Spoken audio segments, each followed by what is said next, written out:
تبلیغ کا مذاق اڑایا ہے۔ یاد رکھ لو اس بات کو، تبلیغی جماعت کسی کی باپ کی نہیں ہے، مولوی منظور کی۔ کون ہوتا ہے کوئی تبلیغی جماعت؟ تبلیغی جماعت جہاں جہاں بھی جاؤ، جہاں کون سا علاقہ آپ کے پاکستان میں جہاں مولوی منظور کے شاگرد نہیں؟ یہ ہزاروں کی تعداد میں نہیں، لاکھوں کی دنیا میں جہاں بھی آپ جائیں، تبلیغی جماعت مہاجر بن کر کے آتی ہے۔ وہ شیعہ کی مسجد میں نہیں جا سکتی، وہ بریلوی کی مسجد میں نہیں جا سکتی، غیر مقلد اس کو نہیں چھوڑے گا۔ اس کو استقبال کرنے والے جو وہ مدارس کے پڑھے ہوئے علماء، خطیب، امام، مؤذن، خادم، وہ کسی مدرسے کا پڑھا، ورنہ تبلیغی جماعت جا کر کے دکھا تو دے مجھے۔ تبلیغی جماعت میری ہے، ہم نے تبلیغی جماعت کا دفاع کیا۔ اور یہ جس مولوی صاحب کا، اس مولوی صاحب کو یاد ہوگا آپ کو، میں نے اپریل میں اس کو یہاں بلایا، لیکن آپ سے ایک بات عرض کروں گا، میں ایک دیہاتی آدمی ہوں، اللہ کے فضل و کرم سے دین کی کوئی مخالفت کرے گا اللہ کی قسم چھوڑیں گے نہیں ہم اس کو۔ آپ کو اس پر تو جوش آیا، آپ کو اس پر کیوں جوش نہیں آیا؟ مولانا طارق جمیل ہمارے سر کے تاج تھے، اب شاید نہیں رہے۔ یاد رکھو ہمارے سر، میں نے جتنا اس کو سپورٹ کیا ہے، وہ ایک خطیب ہے، وہ کوئی مستند عالم نہیں ہے، وہ خطیب ہے صرف۔ اور غیر مقلدین نے، دوسرے لوگوں نے، آج پتہ کرو اس سے، اس کی جتنی مخالفت کی یہ چھپا رہا، اور فرق باطلہ کو اس کی طرف سے خدا کی قسم میں نے جواب دیا، میں نے جواب دیا۔ تبلیغی جماعت مولانا طارق جمیل کی نہیں ہے، مولانا خورشید کی بھی نہیں ہے، نظر الرحمان کی بھی نہیں ہے، یہ علماء دیوبند کی جماعت ہے۔ یہ میرے اکابرین نے اس کی بنیاد رکھی ہے، یہ ہماری جماعت۔ تبلیغی جماعت میری، تحریک ختم نبوت والے میرے، جمعیت علماء اسلام میرے۔ یہ پیر بھی، وہاں سینکڑوں پیر بیٹھے ہوئے تھے اس جہاں میں نے بیان کر دیا، چونکہ لاکھوں کا مجمع تھا، اور پیروں کو بھی للکارا کہ ایسا پیر ہمیں نہیں چاہیے، ایسا پیر نہیں چاہیے جو صرف تسبیحات میں لے کر اللہ اللہ اللہ۔ مولوی سے اس دن اللہ ناراض ہو گیا کہ لوگوں کے دماغوں میں پیروں نے اور اس قسم کے مولویوں نے بٹھایا کہ مولوی کا کام سیاست نہیں ہے، مولوی حکومت نہ کرے۔ 800 سال تک مجھے بتاؤ کہ مکہ اور مدینہ نہیں، دنیا کا اس وقت جو دنیا کا صدر تھا، خلیفۃ اللہ، جو اللہ کا خلیفہ، وہ محمد رسول اللہ تھا۔ ابو بکر خلیفۃ اللہ نہیں تھا، وہ مولوی نہیں تھا، وہ حافظ قرآن نہیں تھا، وہ قاری نہیں تھا، عمر نہیں تھا، عثمان نہیں تھا، علی نہیں تھا۔ کس نے تمہیں بتایا کہ مولوی حکومت نہ کرے؟ مولوی سے اس دن اللہ ناراض ہو گیا، پھر جوتوں کے لیے تیار ہو جائے کہ حکومت انگریز لوگ کرے، انگریز کے پٹھوں۔ یہ سبق یہ کافروں کا ہے، یہ مسلمانوں کا نہیں۔ غیر میں آپ سے عرض کر رہا تھا، مولانا سے ہمارا اختلاف رہا ہے، مولانا ہمارے قیمتی ساتھی تھا، لیکن تھوڑا سا اعلان کر دے کہ جیسے یوسف علیہ السلام کے بارے میں نے پھر بھی ہاتھ ہلکا رکھا۔ مولانا کے خلاف کتابیں لکھی گئیں، القول الجلیل فی کفر طارق جمیل،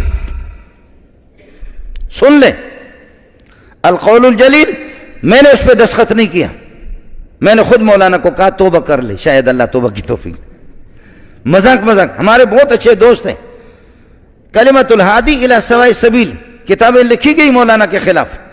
آپ کو معلوم ہوگا، آپ میں سے مسلمانوں میں سے کسی نے یہ کیوں نہیں کہا جب انہوں نے پوری امت مسلمہ کے خلاف کہا؟ یوسف علیہ السلام کا منہ کالا کر کے گدھے پر بٹھایا گیا تھا، خدا کی قسم سوائے یہودیوں کی روایت کے اس کا نام ہی نہیں ہے۔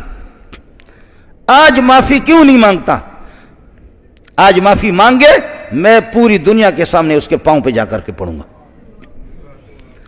ورنہ بریلوی سے پتہ کر لے، جماعت اسلامی سے پتہ کرے، اہل حدیث سے پتہ کرے، دیوبندیوں سے پتہ کرے، تبلیغی اکابرین سے معلوم کر لے، کس مسلمان نے لکھا؟ یہودیوں کی ایک روایت تھی، میں نے حضرت کو یہاں بھی لکھ کر کے دیا، یہاں اس میں کئی دفعہ اس کو سمجھایا کہ اللہ کے لیے کچی باتیں نہ کرو، قرآن بھی دیکھا کرو اور حدیث دیکھا کرو۔ اس کی کوشش یہ ہوتی ہے کہ کچی باتیں بیان کرنا۔ مولانا ہمارے سر کے تاج تھے، انسان سے غلطی ہو جاتی ہے، معافی مانگے یوسف علیہ السلام سے، معافی مانگے، اور نہیں تو پھر آپ مجھ سے گلہ نہ کر لیں، میں اپنے رب کو راضی کر سکتا ہوں، آپ کو ناراض کر سکتا ہوں۔ یہ نیٹ پر موجود ہے، یہ لاکھوں انسان، پھر بھی سعودیہ کے علماء نے کافر قرار دیا، میں نے کافر نہیں کہا۔ آپ سعودیہ کے علماء کے بالکل موجود ہیں، انہوں نے کافر تک بھی قرار دیا کہ یوسف علیہ السلام کی توہین کیوں کی اس طرح۔ اس لیے خطیبوں کا مسئلہ الگ ہوتا ہے. میں نے مولانا کا نام لیا بھی نہیں ہے. اب خواہ بعض لوگ کھینچ کر کے تبلیغی جماعت کا وارث میں ہوں. میرے شاگرد ہزاروں تبلیغ میں. علماء وہ بھی کچے لوگ نہیں ہیں. علماء علماء علماء علماء. یہ جن تم خطیبوں کی بات کرتے ہو, ہم ایک عالم اگر کسی جگہ بھیجتے اس پوری دنیا میں انقلاب لاتا ہو. میں علماء پڑھاتا ہوں, 100 طلبہ میرے شاگرد نہیں ہے, 200 بھی نہیں ہے. گزارش یہ تھی, ہم نے مولانا کی مخالفت نہیں کی ہے. اچھا آپ لوگ ناراض بھی نہ ہو جاؤ, بعض مولوی اس قسم کے ہیں ہمارے, سبحان اللہ الیاذ باللہ. میں آپ کو نام بتا دوں گا, مجھ سے ملیں, ان سے صرف یہ تقریر کرا دو جیسے کہ یہ آپ کے سامنے میں کہہ رہا ہوں, قادیانی مرتد ہے, بے ایمان ہے, اس پہ خدا کی لعنت ہے. تم ایسی تقریر کرا دو کہ قادیانی پہ لعنت, مجھ سے انعام لے لو. مولانا طارق میر صاحب بہت نیک, پرہیزگار, خوش اخلاق, ملنسار آدمی ہیں. باقی ان کی کچھ علمی چیزوں سے علماء کو اختلاف ہے, وہ ہوتا ہے علماء کو, تو ان بعض چیزیں ان کی علمی ہیں جن سے اختلاف ہو سکتا ہے. اب پورا اب دنیا میں جاؤ گے کہ پورا 1 سے لے کے پورے 100 نمبر تو دنیا میں پیغمبروں کے علاوہ کسی کو نہیں دے سکتے بھائی. مولانا طارق میر صاحب کی اتنی خدمات ہیں, اتنے ان کے, اب تو بیچارے عمر زیادہ ہو گئی, اس طرح بول نہیں سکتے وہ. ہمیں یاد ہے جوانی میں ہم ان کے بیان سن چیخیں نکال دیتے تھے, یار کیسی کیسی لوگوں کی زندگیاں تبدیل ہوئی ہیں. اللہ کی بڑائی جب بیان کرتے تو ایسی اللہ کی دل میں بڑائی بیٹھتی, لوگ ان کا مذاق اڑا رہے ہیں اب. تو ہمیں اپنے ان اسکالرس کو بڑھاپے میں ان کا, دیکھو بڑھاپا خود ایک ایسی چیز ہے کہ جس کی وجہ سے اس کے ویسے ہی سب کچھ اللہ معاف کر دیتا ہے اس کا. تو اور شریعت میں حکم ہے, ان من اجلاء اللہ اکرام الشیب المسلم, جب عمر زیادہ ہو جاتی ہے تو اس کا اکرام کا حکم ہے. تو اپنے جو بڑے لوگ ہوتے ہیں نا, ان سے غلطیاں بھی ہوں تو بس چشم پوشی سے کام لو. میں نہیں کہہ رہا غلطی کو صحیح مت کہو, اس غلطی میں ان کا ساتھ مت دو. غلط کو صحیح کبھی بھی نہیں کہا جائے گا, چاہے آپ کا ابا ہی کر رہا ہو وہ. لیکن اللہ بھی ابھی کبھی اصول ہے, قیامت کے دن نیکیاں اور برائیاں تولی جائیں گی. نیکیاں زیادہ ہوں گی تو اللہ نیکی شمار کریں گے. اللہ یہ نہیں کہیں گے چونکہ 2-4 گڑبڑ بھی کر آیا تو اب تو یہ کیوں کی تو نے. اللہ کیا میاں کا بھی اصول ہے بھائی, نیکی کا پلڑا زیادہ ہے تو نیک آدمی ہے.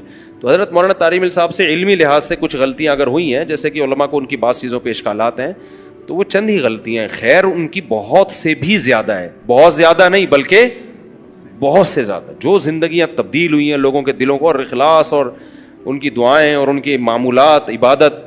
تو اس لیے ہم لوگ بہت زیادہ غلو کرتے ہیں. جب تھوڑی سی کسی سے کوئی غلطی ہوتی ہے تو ہم اس کو چھوڑتے نہیں ہیں. ذرا سی ہم سے اختلاف ہو جائے نا, ہماری عقیدت عوام کی. میں آج ایک ساتھی کے میں آ رہا تھا, میرے بڑی عزت ہو رہی تھی نا, میں بھی KPK میں گیا, اسلام آباد میں بڑے لوگ مل رہے ہیں, تو وہ مجھے کہہ رہا ہے یار بڑی عزت ہے آپ کی. میں نے کہا بھائی اس قوم کی عزت سے کبھی بھی دھوکے میں نہ ہو, دھوکے میں نہ ہو. لوگ عزت دیتے ہیں, ہم اس قابل نہیں ہیں, لیکن لوگوں کو ہم نے دیکھا ہے کہ آج باپ بنایا ہوا ہوتا ہے. ذرا سی کوئی چیز سامنے آ گئی نا, مثال کے طور پر مجھے دیکھ لیا کہ میں لال بتی سگنل توڑتا ہوا جا رہا ہوں, ہو سکتا ہے مجھے پتا, میرے بے خیالی میں یہ کام ہو گیا ہو, غلط ہے, ایک ویڈیو آ جائے گی, اور جو عزت آسمان تک پہنچی ہوئی ہے نا وہ دھڑام سے نیچے. پھر ہم 100 دفعہ بولتے رہیں گے یار مجھے پتا نہیں, ابے لوگوں کو بولتے ہو سگنل نہیں توڑنا چاہیے, خود کیا کر رہے ہو, ابے لوگوں کو یہ بولتے, ابے یہ مولوی, ایسی میمز بنے گی. میں نے کہا یہ جو آسمان کی بلندیوں پہنچے ہوئے ہیں نا دھڑام سے نیچے. تو میں نے کہا بھائی یہ بڑا یہ عزت اللہ, ہم تو اس قابل نہیں ہیں. بہرحال ایک نعمت ہے اللہ کی, لیکن اس سے دھوکے میں نہیں آنا چاہیے. 2 منٹ میں ہماری قوم کیا کرتی ہے, دھڑام سے نیچے. ایسا ہوا ہے, ماضی میں بھی بہت سے لوگوں کے ساتھ ہوا ہے. تو اس لیے اتنی جلدی نہیں کسی سے بدگمان ہو جایا کرو. زیادہ سے زیادہ یہی ہوگا سگنل ہی توڑا ہوگا نا تو غلط ہے. مولوی صاحب سے بولا آپ پہ یہ چیزیں سوٹ نہیں کرتی, تو مولوی صاحب کو چاہیے اعتراف کریں, بھائی آئندہ نہیں کروں گا, کائنڈلی آپ لوگ کیا کر دیں, معاف کر دیں. کچھ علماء نے پیچھے جو مجھے گالیاں نکالی, اللہ کا شکر ہے میرے دل پر اس کا کوئی اثر نہیں, نہ میں نے اس کے رد عمل میں کوئی اس کے برابر لیول کی بات کی. ان کے چونکہ سوشل میڈیا پر سب کو معلوم ہے تو اس لیے میں نام لے دیتا ہوں, ورنہ توبہ. مجھے تبلیغ والوں نے اس سے زیادہ ستایا, میں نے کبھی کسی کا نام آپ سے لی, چونکہ وہ نیچے والی آپس کی بات. اب یہ سوشل میڈیا پر منظور مینگل صاحب بد اخلاقی کا مظاہرہ کر رہے ہیں, تو اللہ کا شکر ہے میرے دل میں رد عمل میں ایک رتی چھوڑ ایک حبۃ و خردل کا 1000واں حصہ بھی میرے دل میں کوئی رد عمل، بلکہ ان کی عزت ہے کہ اہل علم ہیں۔ واللہ میں آپ کو قسم اٹھا کے کہہ رہا ہوں۔ پھر انہوں نے وہ یوسف علیہ السلام والی بات کو عنوان بنا کر جو میری کلاس لی کہ اس نے گستاخی کی ہے اور یہ علل اعلان ہمارے پاس آ کے توبہ کرے۔ سہون کوئی نکل جاتی ہے بات، اس کو گستاخی نہیں کہتے۔ اصل میں نے روایت تو صحیح بیان کی جو قرطبی میں بھی ہے، رازی میں بھی ہے، کہ آپ کو گدھے پہ سوار کرایا گیا اور شہر میں پھرایا گیا اور کہا گیا ھذا جزاء من خان سیدہ۔ آپ پڑھ لیں سارے اس میں۔ ٹھیک ہے، تفسیری روایات اس درجے کی نہیں ہوتی، لیکن اگر رازی قبول کر رہے ہیں، قرطبی قبول کر رہے ہیں، تو میں کیڑی شیاں؟ تو اس میں نے سہون یاد نہیں رہا، میں نے کہہ دیا چہرے کو سیاہ کیا گیا۔ تو اب اس کی ظنوا بالمؤمنین خیرا کتنی بڑی حدیث ہے۔ اجتنبوا کثیرا من الظن ان بعض الظن اثم۔ مولی عدنان صاحب نے اس کا بڑا خوبصورت ترجمہ کیا کہ میرے ذہن میں یہ نہیں تھا، میں اپنے چھوٹوں سے بھی سیکھتا ہوں، بڑوں سے بھی سیکھتا ہوں۔ تو انہوں نے ترجمہ کیا کہ مجھے لگتا ہے کہ یہ اللہ تعالیٰ کہہ رہا ہے کہ بدگمانی سے بچو، کہ بعد الظن، کچھ بدگمانیاں نہیں، بلکہ یہاں یوں لگتا ہے کہ اللہ کہہ رہا ہے کہ تھوڑی سی بدگمانی بھی بڑا گناہ ہے۔ آقا سبحان اللہ، بیٹا کیا خوبصورت ترجمہ کیا آپ نے، تھوڑی سی بدگمانی بھی وہ تمہارے دل کو کھٹا کر دیتی ہے۔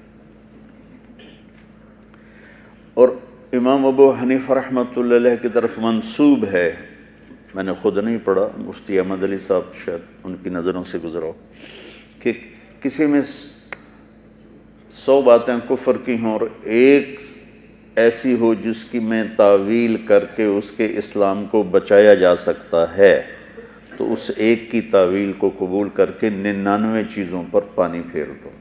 مفہوم یہ ہے۔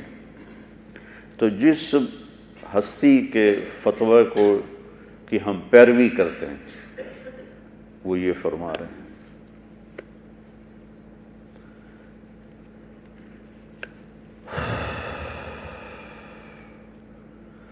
غلطی سے نکل گیا ایک جملہ تو کافر ہو گیا ہے، توبہ کرے، نکاح ٹوٹ گیا ہے، کیا عجیب بات ہے۔ جنید جمشید رحمۃ اللہ علیہ کے منہ سے گستاخی کہتے ہیں عمدن کوئی بات کی جائے، قصدن۔ سہون جو بات ہوتی ہے، اپنے وہ مشہور حدیث نہیں سنی کہ اللہ بندے کی توبہ پر ایسے خوش ہوتا ہے جیسے کسی کی صحرا میں اونٹنی گم ہو جائے اور وہ موت کے لیے زمین پر پڑ جائے اور تھوڑی دیر کے بعد آہٹ پہ اٹھے تو اونٹنی کھڑی ہو، تو وہ اپنی خوشی میں ایسا مست ہو کہ کہے واہ واہ مولا، میں تیرا رب اور تو میرا بندہ۔ سنی حدیث، پڑھی بھی ہوگی۔ یہ اس سے بڑا کلمہ کفر کیا ہوگا؟ لیکن وہ اپنے اس جنون میں اس نے کہا ہے، اللہ کے نبی مزہ لے رہے ہیں اس بات کا۔ میں یہ سارے دورے والے بچے بیٹھے ہیں، کل تک چند دنوں میں جانے والے ہیں، بیٹا میں یہ ان چیزوں سے تمہیں نکالنا چاہتا ہوں، یا خیر کا بول بولو یا چپ۔ من کان یؤمن باللہ والیوم الآخر فلیقل خیرا او، اس پہ بیٹا عمل کرو۔